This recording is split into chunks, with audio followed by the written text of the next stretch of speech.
tinapos na nga ng Quadcom yung pagdinig tungkol sa EJK at ngayon magsisimula na ang kanilang hearing sa Pogo naman. At nakita ko si Cassandra Ong na naupo na sa kanyang upuan para sa pagpapatuloy ng investigasyon ng committee ng Kongreso. Yeah, I'm sure Tito Manny, mahaba yan tungkol sa Pogo na yan, ano, as usual. Oo. Pero mahaba din yung inupo mo dyan dun sa EJK, ano.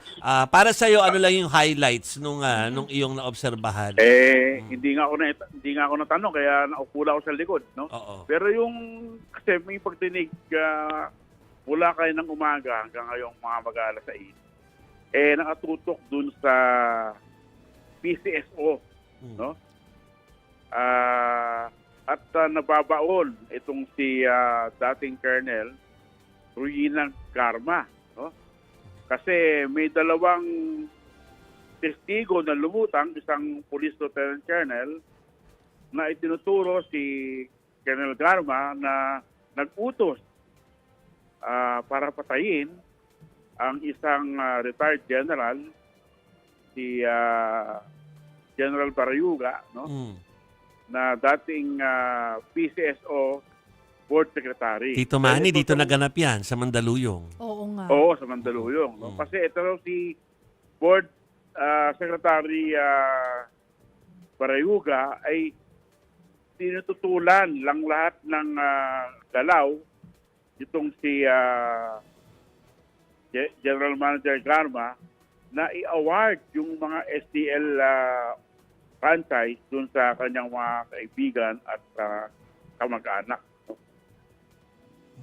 So, yung nga, lumalabas dito na itong Lieutenant Colonel, no, na si Santi Mendoza ay tinawagan daw noong October 2019 nitong si Colonel Edilberto Leonardo, no, na malapit din kay Pangulo Duterte, at inutusan na may operation sila laban sa isang high-value target na drug lord daw.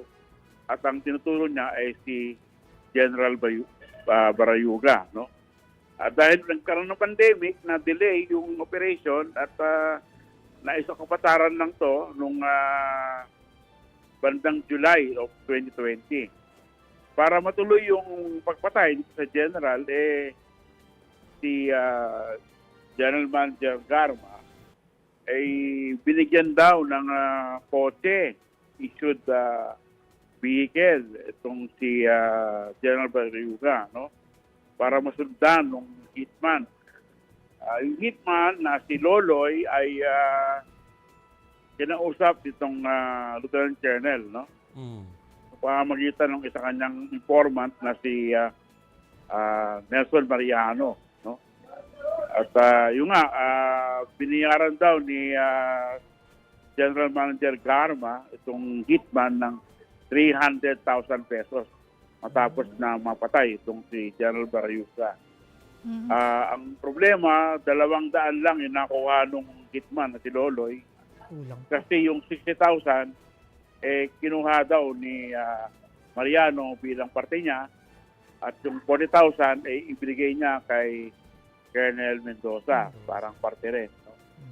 So, nagbabaon itong si Colonel Leonardo at si Colonel Garma dahil nung nakaraang pagdinig ay sila din ang tinuturo na nagsagawa nung pagpatay sa 3 drug lord na Chinese sa loob ng Davao Penal Colony.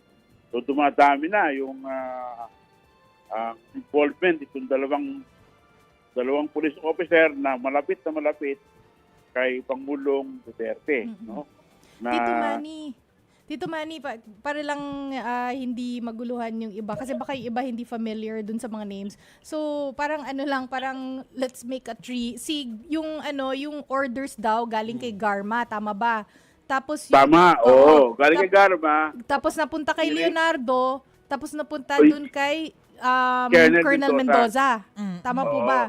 Oo. Tapos sabi ni Mendoza, na tama ba na napilitan siyang ito yung parang nabasa ko kanina parang umiyak siya dahil napilitan siyang sumunod.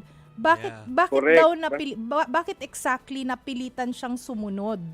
Ay, kasi sabi niya, Napatayin nga itong si kasi ang Barayuga. sabi niya, itong si Garma at si Leonardo ay alam na alam nung lahat sa PNP na malakas kay Pangulong Digong na bumubulong at kung anong gusto nila nasusunod, no? So, ang sabi niya, pag hindi sila sumunod kay Garma at kay Leonardo, baka siya ang balikan, baka siya ang patayin at madama yung pamilya niya. Kaya siya ay takot. Kaya sinunod lamang niya yung utos nga ni Leonardo. At sinasabi niya na akala nga niya ay totoong drug lord itong si napatay nilang general na si Barayuga. Nung tinatanong ng mga kongresista, itong PIDEA, sinasabi nila na wala sa drug list si Barayuga. At nasama lang sa drug list noong August 2020. Pero that time, patay na siya. Kasi napatay siya ng July 30, 2020. At tama So, ba parang Tama ba Tito Manny yung connection ni Barayuga dun kay Garma, which is dating PCSO General Manager nga, ay si Barayuga daw, bago daw siya pinatay, ready na daw siya mag-testify dun sa hearing about sa, di umano'y PCSO anomaly. corruption. Corruption. Oo, tama Kasi po ba? nga, may mga dokumento siya na ibibigay na sa NBI. Yung NBI yan ang iimbestiga. So, napigilan yung ang investigasyon ng NBI dahil namatay nga itong si General Barayuga. Okay. So alam ko marami pa itatakbo yan, Tito Manny, dahil sabi mo nga kayo sa StoryCon ay hindi pa yan tapos at kahit naka-break ay tuloy ang Quadcom? Hanggang next year daw, Joby. Grabe. Dire-diretso. Okay. Oo, parang teleserye to. Oo nga. Okay, anyway. Pag nakikinig ka nga sa investigation ng Kongreso, talagang pwedeng gawang pelikula Oo. May Yung mga detalye, nangyari na batayan. mga detalye pang serya talaga.